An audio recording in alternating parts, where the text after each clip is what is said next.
We once were silent, now we wanna talk. We weren't the only ones up and down from the block. While y'all were running, we chose to walk. So welcome to another episode of Artist Block. Entrepreneurship, students, business, it's all happening. My name is Imaad, and this is episode 6 of Artist Block. Allow me to introduce our co-host for today. He's the founder and CEO of the Positivity Project, a SHAD alumni, and the president of the Student Activity Council at BCSS. Aaliyan Khan, say hello. Hey, how's it going? Thank you for having me. Before we begin, if you want to request a topic or if you want to come up here, be sure to follow us on all our social medias. We're at ArtistBlockPod on everything. Or if you want to shoot us an email, artistblockpod@gmail.com is the way to go. Be sure to follow us on YouTube and Soundcloud so you can get these episodes as soon as they come out. So, as I said in your little intro part, you are the founder and CEO of the Positivity Project. And I want you to give the listeners, for those who don't know, a 1-minute pitch on what the company is all about. I think the best way to explain it is that the Positivity Project, it's a website where it allows people to send handwritten cards around the world. So basically all you have to do, instead of just having to go out to a store and spend all the time and money just to send a card, what my business allows you to do is you go onto our website, you fill out a little form, and once you submit your order, we handwrite and ship cards to wherever you want around the world. I think one of the problems that I saw was that, for me personally, trying to send a handwritten card to someone on the other side of the country was so hard and difficult. So I was like, you know what? Why not make it easier? Make an impact to people's lives while making, a difference to people. So, when exactly did you start the company? The idea came to me about almost 2 years ago now. 2 years ago in April. So just about Did you get your first order within a couple months? So eventually, after putting together the entire business, which took about a year and a bit, I think the first order I got was the day after, because I had a lot of friends who were you know what, push it out, and then we'll sort of help you get it off the ground. So with those handwritten cards, let's say I wanted to send one to someone and I wanted it to get to them on their birthday, and it's just like a birthday card. Would your company be able to do that? As long as it's there on time. I think for a card to be sent in the mail, it takes about 2 to 3 days. Yep. It's 2 to 3 days before. If you make the request on our website, it'll be done. So what was the original mindset with the Positivity Project? Were you trying to create a business and then you were just like, oh, I have an idea for a business and then I can make it happen? Or did you have the vision of the idea itself and then later on you said, okay, this could make a good business? I think what happened for me especially, and what a lot of entrepreneurs, if you ask them, would say, is that it went from one idea that wasn't even related to business. And I think as the time went on and on, I think the pathway became more clear. Because for me originally, I think the two things that happened was one, I always say in my videos on my website and stuff, is that, I was trying to send a card to someone and I found so many difficulties with it. And then from there, I found that problem and wanted to have that solution. But also with that, I think one of the things that I was trying to do is spend a few days just making random messages and then going around the streets and giving them just randomly. So then I think with that idea, on top of all the problems that I felt with my friend sending him the card, I tried to put 2 and 2 together and be like, why not create something and go from there. Do you think cards are still going to be relevant in a couple of years? Because, of course, now you got the digital, you got the video calling and all that. How do you think cards will be able to sustain themselves? I think for me, especially, when there's always that difference between getting something handwritten and, heartfelt as compared to just a text. Especially, for me, if I get a text that says, hey, I hope you feel better, or if someone takes the time to actually handwrite you a card with all of that, there's always that sympathy feeling, right? Because even when we go to people's houses and, get them gifts and stuff, we always leave, a little handwritten card or message with them, right? So I do think until we can teleport to people in person, I think until then, I think cards will still be around. Until we can teleport to others in person, your company. Hey, man, Elon Musk has got to be, your worst competitor. Because, if he's trying to find ways to get from LA to New York in 25 minutes, you're going to have some issues. So, okay, with the Positivity Project, did you always think that it was just going to be set up as a website? Or rather what I want to ask is, when you got that special connection with Canada Post, which is how you're getting those shippings down, what was the mindset before you went into those meetings? The mindset before what again? Before the meetings that you had with Canada Post and the city of Brampton and all that. What was the mindset before those meetings being were you for sure thinking that you could get a deal automatically and then actually be able to grow it? I think for me, it was always that mindset of as long as they see the vision that I have with what I want to do, I always felt optimistic with it. Because I think the one thing, especially with whoever has ideas and stuff, is the one tip that I would give is like know your purpose. Because when you're able to show your purpose to other people and then show them value, it's then you can make those things happen. So when did the video come out for it? So about August. Yeah. So a friend of mine, his name is Peter. So we ended up going to Toronto for the entire day and spent like the entire day filming. I think we got there about 11, finished there around like just about 10 at night. So Wow. yeah. So did he do all the editing? Who did all the video editing? Yeah, for him it was mostly all of him who did the video editing. It was more so of me creating the entire video layout and just having that The vision. storyboard and whatnot. So Mhm. did he have previous video editing experience? Like, does he just do this all the time, or? Yeah, so as a matter of fact, he does a lot of his own filming and shooting as well. I think what most of it he does like for free and just just little test samples here and there. His name is Peter Lai. Yeah. I hope he's listening.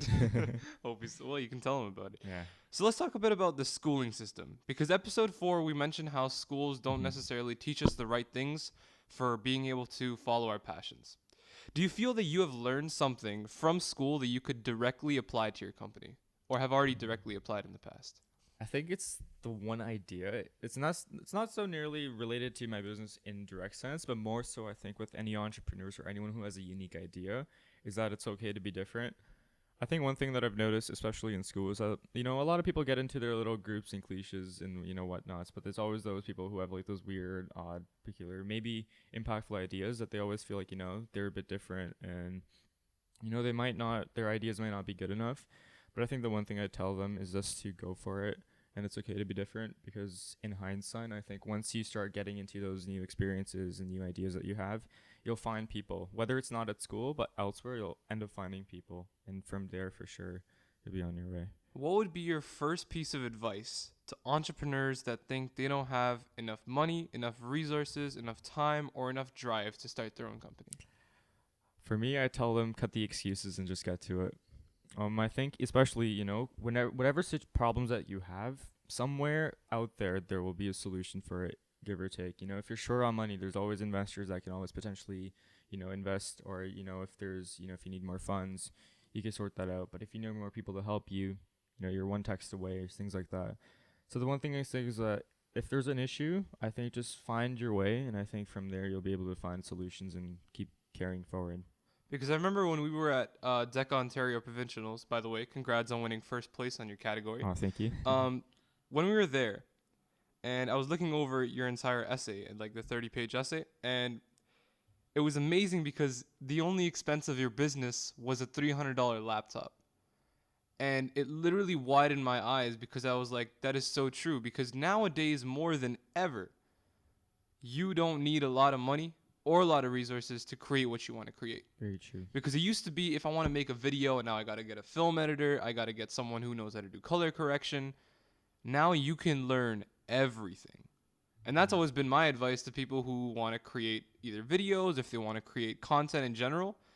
You can learn everything yourself. You don't need an editor. You don't need a mixer. You can self-teach yourself a lot of things. Mm-hmm. So what would you say is considered... Actually, I rather want to ask, how did you kind of learn how to be an entrepreneur? I think the best way is like I said earlier. I think once I had the idea, I kept carrying forward. But it's also battling the idea between whether or not being different is okay, but at the same time trying to figure out whether or not this idea that I even have is worth pushing out and trying to make it happen. But I think the one thing that I've just learned over time, I'll reiterate it again, but it's that if you have a purpose, and you do put that passion and effort into it, you will find a way. It takes a lot of effort and time. I think I barely slept properly all of August. I think the most sleep I gotten was like 7 hours, right? But I think just put in the work and you'll find your way. That's good advice. I think it's one thing when people start creating things, or even with businesses, you really gotta take the time, and you have to put in 100% for a long period of time. And then once you get to success, you can't stop putting in 100%, right? And then, especially, I think one thing you'll find is that right when you have the idea for it and you're putting it together, for sure, almost 90% of the time, a lot of the people will doubt you. And as well, they'll have doubts as to, whether or not this is right. But I think the one thing that I will say again is that if you believe in it, try your best. The worst thing that can happen is that you learn. And then from learning that, you'll not only put yourself in better situations in the future, but when you have a better idea that might be, different than what you had before, those experiences that you get from in the past will help you push forward with your new ideas. How important is the arts and the whole concept or task of networking Ooh, to good you question. personally? The art of me for networking. I think the first thing is to just relax. I think that's the first thing. Just take it. If the best way for someone to network is just be truthful and honest and be yourself. I know when people try to network, they try to be like, oh, this is me, yada yada yada. This is what I want. But I think the first two things that you have to do is be yourself and show value to whoever you're networking. Whether it's an investor or even if it's just a simple friend who wants you to show, hey, check out my website. I think the first thing you do is by being yourself, it creates that, human to human connection that makes you want to listen and stuff like that. But once you show them some sort of value, whether to an investor is like, here's why my business is thriving, or even to, a friend who's like, if you really check this out, it might help me grow my business. And for them as well, then I could do something like follow you back or whatever. But I think by showing value and creating that human to human connection, I think that's what I define as the art networking. Would you say that you have done more networking with professionals in the industry or just simple people like you, grade 12s, grade 11s, grade 10s who all share a similar passion? For me especially, I think most of my networkings come through professionals, most through like the different opportunities that I've had. For me, I've been fortunate enough to attend events from like TED, such as TEDx Youth Toronto, and also be part of a few fellowships from different companies, such as taking at IT Global and Deloitte. And I think from those experiences, I found a lot of people who were really supportive of youth entrepreneurs. And so from there, a lot of them, I think one of them even helped me actually create the actual logo with the help of my brother, of course. And just from there. But I think especially for grade 12s and just, people my age, most networking opportunities that I've gotten that have really helped me with my business has been through a program that I was actually a part of last year called SHAD. What a transition. So let's talk about the SHAD program, Right. which you did in grade 11, if I'm not mistaken. Summer of grade 11 going Summer to of grade grade 12. 11. All right, so I'm not exactly too familiar with what it is. So I wanted to ask you because you've been part of it. Mm-hmm. What exactly do you guys do if you get in? Because it's a whole application process. Mm-hmm. And how will it benefit students in the future? I think the first thing to do is actually explain what SHAD is. Of course. And I think when you ask that question to all of the different graduates that we have every year, the alumni, about just about 800 now, every year, I think the first thing that you'll notice is that all their answers are a bit different. Of course. Literally, it's really funny, but I think the best way I can describe SHAD, it's a opportunity where students who apply and get accepted, they get dispersed to different campuses throughout the country. So I think every campus, I think there's about 13 schools throughout the country. Everything from UBC in British Columbia to Memorial in Newfoundland, and all throughout the country. So what happens is that you get dispersed, 50 kids, just about so, per every school. And what you do is that for the entire month that you're there in the summer, you're exposed to different subjects and ideas that are never taught in school. Like you connect different things that make no sense, but in the same time, it actually does make sense.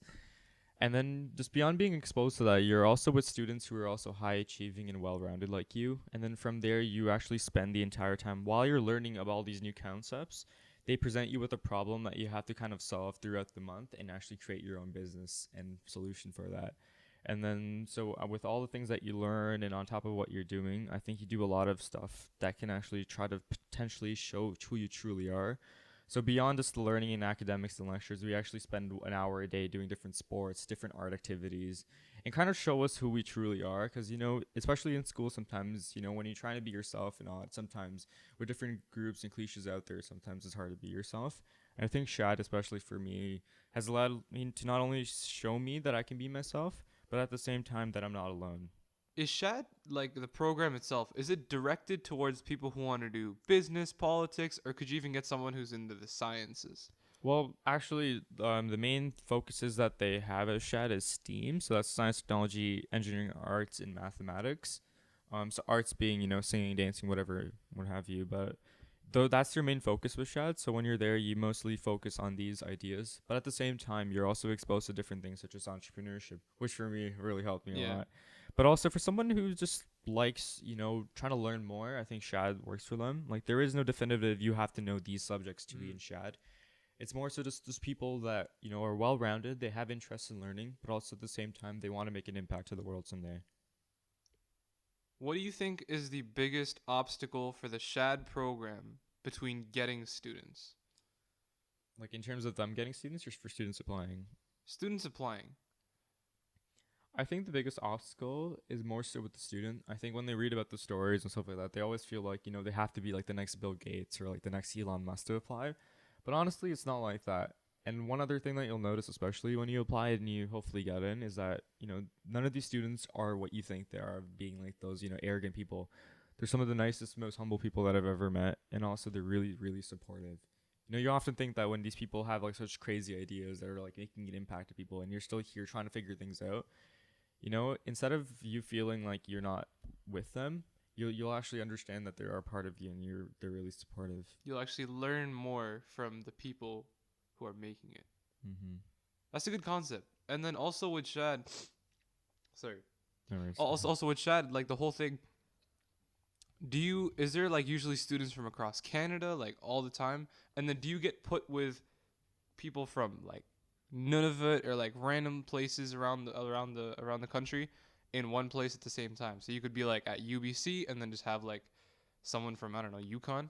Yeah, so what actually SHAD tries to do is that once all the students that are accepted, I think every year, I think they're increasing it now just because they have more campuses that are willing to sponsor now. So when I went, it was just about 750 or just about 800 kids. So what they did is that they make us fill out a sheet once we get accepted of the schools we'd like to go. But the one thing that they try to make sure is that each campus has equal representation of the entire country. So when you're there, it's not just kids that are just from one part of the province. You literally have kids from everywhere from BC to, Nunavut to everywhere it may be. So not only do you get exposed to different students from across the country and it builds that network that's, coast to coast, but I think you just learn different experiences from them. Because I think one of the people that was in my group list overall with the 56 of us at our campus was like there's people that live in high-end cities with so many people that are populated like us here in Brampton. Yeah. But then I also met those people who live like in rural areas in Alberta where their towns are just filled with 10 people and they have no police. Like they have to govern themselves. Like it's really, really fascinating. Did SHAD and your networking that you did in SHAD, was that an integral part of the start of your business? So as a matter of fact, when I started the original part of my business, before I got the business grant or around the summer right after SHAD, SHAD was like that moment where I showed everyone that the idea that I had in the basic website and everything that I had. And as actually, I do feel like this from the people that were there, they were so supportive of me. And, when I told them my idea and all like the little, gray areas and what I'm still working on, I think the one thing that I noticed right away was how supportive everyone was. Just not only of the idea, but how much they also wanted to help me thrive, whether it's helping with an order or whatever. But I think just from that network alone, it gave me more of a motivational push to actually work harder on my business. So spending all of August trying to perfect, work on that video and just with the website overall and from there. So I do want to go back to your business for a sec. I do want to say, of course, congratulations to getting in the Globe and Mail, the largest newspaper in Canada. What was your reaction? Or did you even know that was going to come out? Or did it just come out and you're like, oh, damn, I'm on the front cover? Yeah, so the actual story of how I got into the Globe and Mail is quite funny. So I volunteer a lot with a group called We. So I do like We Day Toronto and stuff like that. So just from there, I had a network with one of the people that worked there. And whenever opportunities come up for, students to showcase their work or things like that, she was always in the loop of letting me know. But I think she was the one who submitted my name for a story with the Globe and Mail just because I kept on telling her like the updates and how I was, building my business, etc. And then I think in the mail, I literally woke up, my phone rings and she's like, oh, I have some good news for you. I'm reading and it's like, oh, we want to have an interview. I'm like, oh, it's probably not like an interview. But then I read the Globe and Mail. It was like 6 a.m. I got up and I'm like, where? What?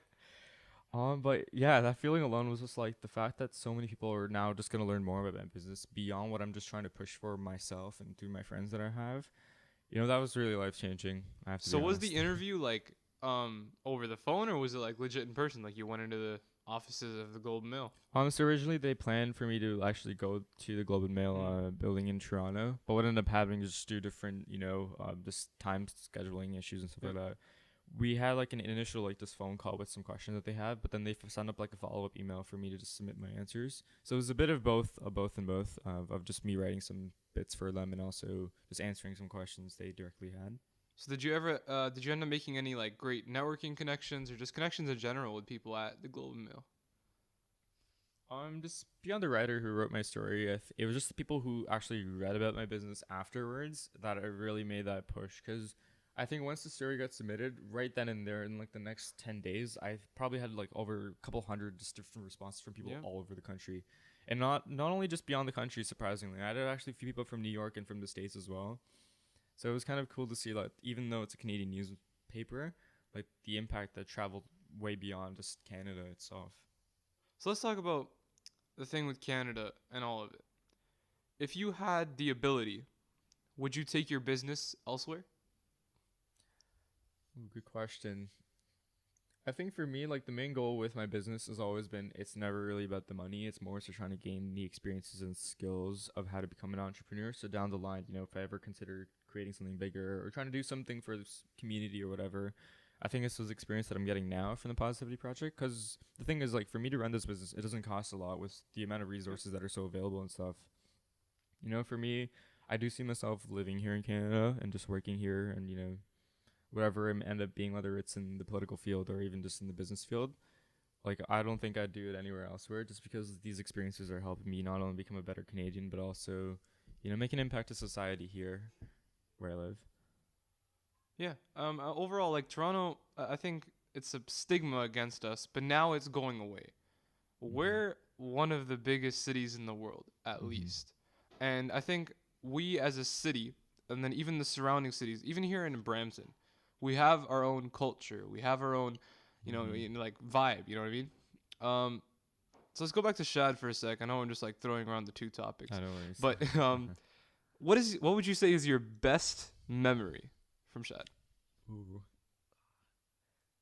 I think that's a really hard question because for me, where my university that I actually attended was Queen's University, and even though like the basic principles of the overall program is the exact same no matter what campus you're in, the little activities that you do are completely diverse. So I guarantee if you ask a question to someone at EBC or even someone at Dalhousie, their answers would be different.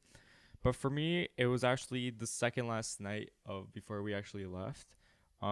So they kicked our curfew that day. I think it was just because like it was our last day, and we never might not be together as the 56 of us.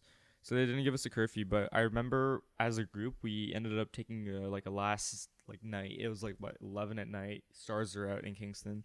We took with a quiet tour around the entire campus. And then just from there, all of us literally just lay down on the ground right by the water and just looked up at the stars. And I don't know, it was just that feeling of not only feeling like I, found people that I could belong with, but just this idea of just how much this program has been an impact for me. So it was more of like a moment of reflection. That was actually my best memory at SHAD. So you said that you went to Queen's for SHAD. Do you do a rotation of several different universities, or do you just go to one? So for when you're at SHAD, you usually just stay at your university. But one thing that you'll also do throughout your university, depending where you're at, is that you'll go to different places around your community. So for us, we actually toured downtown Kingston, and we actually also tripped to Ottawa as well. So we got to do a bit of sightseeing just beyond the actual university. But when you are at your program, you will most likely just stay in your university area or radius around it. So in the intro, and then in your little big up at the very beginning, I said that you were the Student Activity Council president at BCSS. When did you feel like you were to be the one to do it? I think for me, like just throughout high school, like I was always the person that was always involved with different things just beyond just the one, just arts or whatever it may be. Like for me, I was involved in DECA, with band. I also actually helped with Mural Club at one point. So just for me, like I always had that network with different students throughout the entire school. And I think one of the problems that I always saw was that, some students felt like they weren't just represented properly, and that, whenever there was something happening, that it wasn't as inclusive. So I think just always throughout that high school, that was that one thing that I always saw. And I think when the opportunity came to not only just represent those people, but also shed some light on those in the school that might not have their voices, I think that's when I knew that I wanted to run. And I think just throughout this campaigning, I think the one thing that I tried to do was instead of trying to show them how I was good for them, I wanted to show how they were good for the school and how I could be their little messenger, as you say, but that person to help them connect with the student body and themselves, right? And I think that's when that was going really well, that's when I knew I had it. So let's talk a little bit about the idea of voice. Right. Do you feel that the Peel region, or even the city of Brampton, all the way up to Ontario, Canada, puts enough emphasis on giving a student's voice? I think for me, the issue is not really with the opportunities that are given, but I think the main issue lies within those kids trying to find these opportunities. Like, I know here in Brampton and especially Peel, there's a lot of opportunities for kids to have their voices heard and things like that. And even if you look at it overall as like a federal level, Canada, like just recently, they released like the Youth Service Corps and little initiatives and incentives for them to get involved and make a difference. But I think the main issue is that a lot of these kids, that are stuck with these groups, or that may feel like they're different, but at the same time, that because of who they are, like they have issues trying to make their voices heard and trying to make an impact. Because of that, it's hard for them to actually reach out and find these opportunities. Maybe because they're nervous, or maybe just because whatever it may be. But I think that the main emphasis should be not necessarily on the opportunities, but more so of getting those kids to learn more about these opportunities, and then only from there can an impact can be made. When would you say you truly became keen to becoming involved? Was that like in grade 10 that it just hit, where you came straight into high school and you were ready for it? Or did it have to take time for you to realize how many opportunities you had, how many chances that you had in the world, how many things you could have been involved with? For me, just I think what I used to do just growing up, even just throughout elementary school, middle school, high school, was that I always got involved and things that necessarily weren't of keen interest to me. So like it wasn't like I did every single thing that's out there, because then that'd just be crazy. But like different fields that always interested me. So if there was anything that interested me, I'd always take a chance to try it out. So whether it's a sports team or whether it's a club at the school or whatever it may be. And I think from there, just gain different experiences and gain different perspectives. And as I kept, trying different things out, like that vision and that path became more clear and clear, that I just wanted to, not only advocate for students who want to make a difference, whether it's through entrepreneurship or just things like that, but also just kids who want to find their true passions, because the reality is that in school, there's only so much that you can learn, and with issues that sometimes arise with different schools, whatever it may be, it's kind of hard to truly find who you are as a person. But it's really through these experiences that you gain outside of the classroom that you really truly find yourself. Yeah. So here's my thing with a lot of the schooling and all that. Do you feel, because honestly there is a lot of stigma with it, because I think there's so many other things that you can learn in school and they just don't really teach you it. Right. Do you think that networking in general should be something that's taught, or the way that you should speak, the manner in which you should speak in a professional manner? Do you think that should be something that's nearly mandatory and should just be taught throughout high school? Well, I definitely think professionalism is something that you should be taught in school, just especially because like these skills kind of help you in the field, whatever field you may be. It's always good to have like this professional outlook. But I think the more important thing to actually touch upon is actually the power to actually advocate your voice and, networking, but at the same time, just working in public speaking and things like that.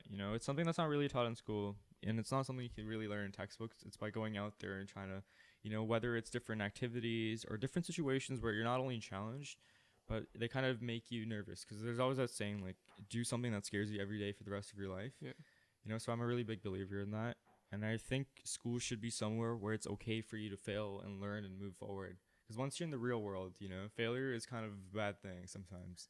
The main argument that people in the schooling system say towards not teaching professionalism is that the student should end up learning that themselves. Do you agree with that?